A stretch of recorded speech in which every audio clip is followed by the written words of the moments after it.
मग हे आपल्याला झाल्यानंतर काय अशी लक्षणं सुरुवातीच्या स्टेजमध्ये असतात? HIV झाल्यानंतर खूपशी वर्ष पेशंट असिम्प्टमॅटिक पण असू शकतो. म्हणजे तुम्हाला अजब वाटेल की प्रत्येक HIV पेशंटच्या 3 पेशंटमध्ये एकच पेशंट 5 वर्षाच्या आत आपल्याला कळतोय, नाहीतर तो न कळताच राहतोय पेशंट. त्यामुळे आणि कधी कधी तरी खूप वेळा आपल्याला कळत सुद्धा नाही की HIV पेशंट आहे आणि ऑपरेशनला वगैरे येतोय आणि त्यावेळेला आम्ही रक्त तपासल्यानंतर आम्हाला कळतं की या पेशंटला HIV आहे. त्यामुळे इनिशियली असिम्प्टमॅटिक असतोय. खरं जसं जसं वेळ निघून जाते तसं त्याची प्रतिकारशक्ती कमी होत जाते.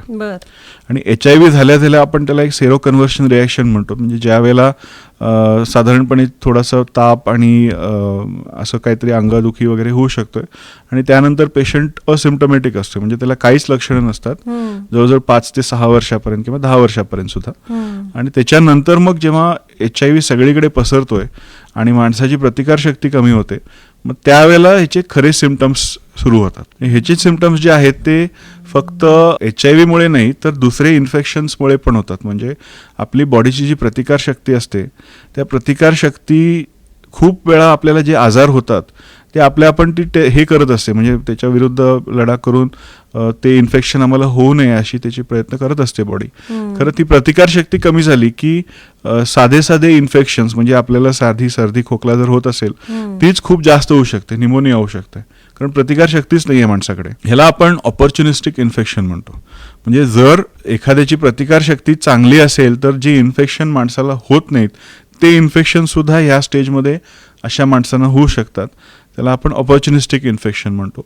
आणि तसंच HIV व्हायरस स्वतः सुद्धा बॉडीमध्ये सगळीकडे पसरून वेगवेगळे आजार निर्माण करतोय. त्यामुळे HIV व्हायरसमुळे आणि बाकीच्या रोगाणूंमुळे म्हणजे ऑपॉर्च्युनिस्टिक इन्फेक्शन्समुळे माणसाची जी शारीरिक रचना असते किंवा शारीरिक हे असते ती हळूहळू बिघडत जाते आणि मग शेवटी इन्फेक्शन्समुळे किंवा HIVमुळे पेशंटचा मृत्यू होतोय. मग हे झाले सुरुवातीचे सिम्पटम्स, म्हणजे ते लवकर दिसूनही येत नाहीत, काही वर्षानंतर आपल्याला कळून येतील.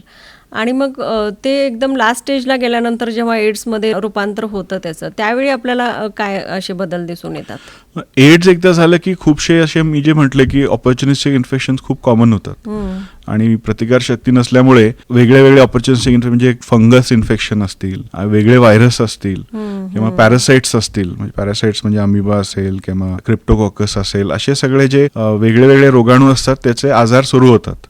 आणि मग त्याच्यानंतर कॅन्सर्स होऊ शकतात. HIVमुळे खूपसे कॅन्सर होतात, कापोसिस सार्कोमाज, लिम्फोमाज, हे असे कॅन्सर्स HIVमुळे होऊ शकतात. एकंदरीतच काय प्रतिकारशक्ती कमी होते, कॅन्सर्स होतात, ऑपॉर्च्युनिस्टिक इन्फेक्शन्स होतात आणि तो पेशंट हळूहळू ठसू लागतोय आणि मग शेवटी त्याचा मृत्यू होतोय. मग आता एकदा HIV आपल्याला झाला की तो म्हणजे पूर्णपणे बरा होतो का की होतच नाही? नाही, HIV एकदा माणसाला झाला की अजूनपर्यंत तरी आमच्याकडे क्युअर नाही आहे, म्हणजे पूर्णपणे बरा पेशंट होत नाही. खरं कंट्रोल करू शकतो आपण. म्हणजे एखाद्याला HIVचे सिम्पटम्स जे असतील तर आम्ही त्याचे अँटीव्हायरल्स म्हणजे जे व्हायरस आहे त्याविरुद्ध आम्ही त्याला औषध देतो. आता खूप चांगली औषधं आलेली आहेत आणि त्या औषधामुळे व्हायरस ऑलमोस्ट बॉडीमध्ये झिरो सारखा होतोय, रोग राहतोय, खरं व्हायरस कमी होतोय.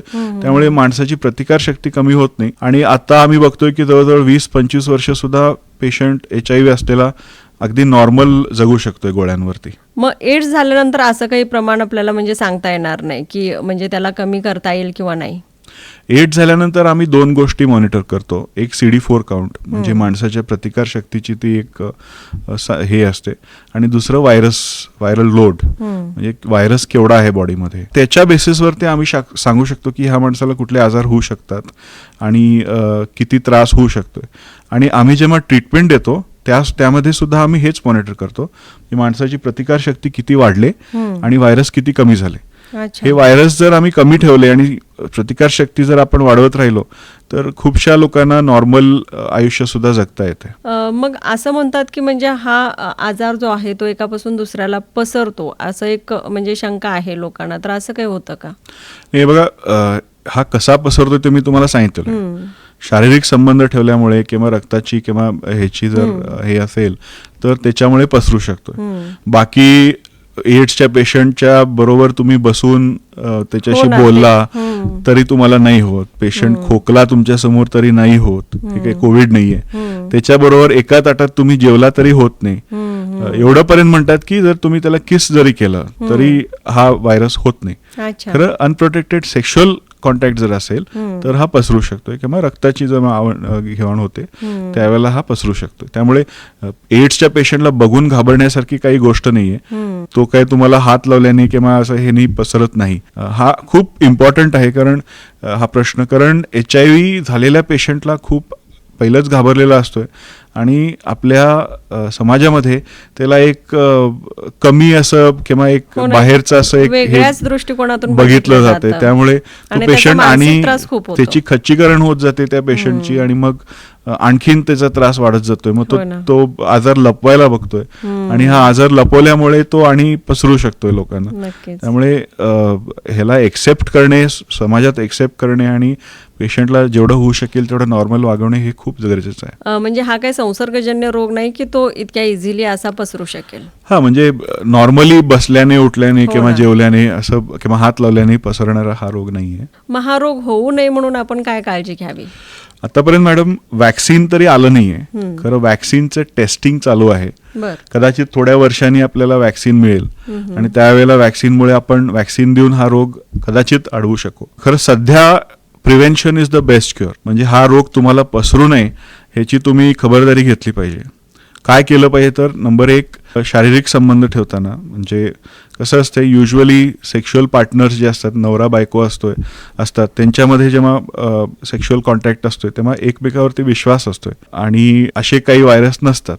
खरं जेव्हा आपण दुसऱ्या एखाद्या व्यक्तीबरोबर कॉन्टॅक्ट करतो आणि त्याचं आपल्याला हिस्ट्री माहीत नसेल की त्याची सेक्शुअल हिस्ट्री काय आहे किंवा त्याला व्हायरस असेल की नाही, अशा व्यक्तीबरोबर जर सेक्शुअल कॉन्टॅक्ट होत असेल तर त्यावेळेला कॉन्डम वापरला पाहिजे.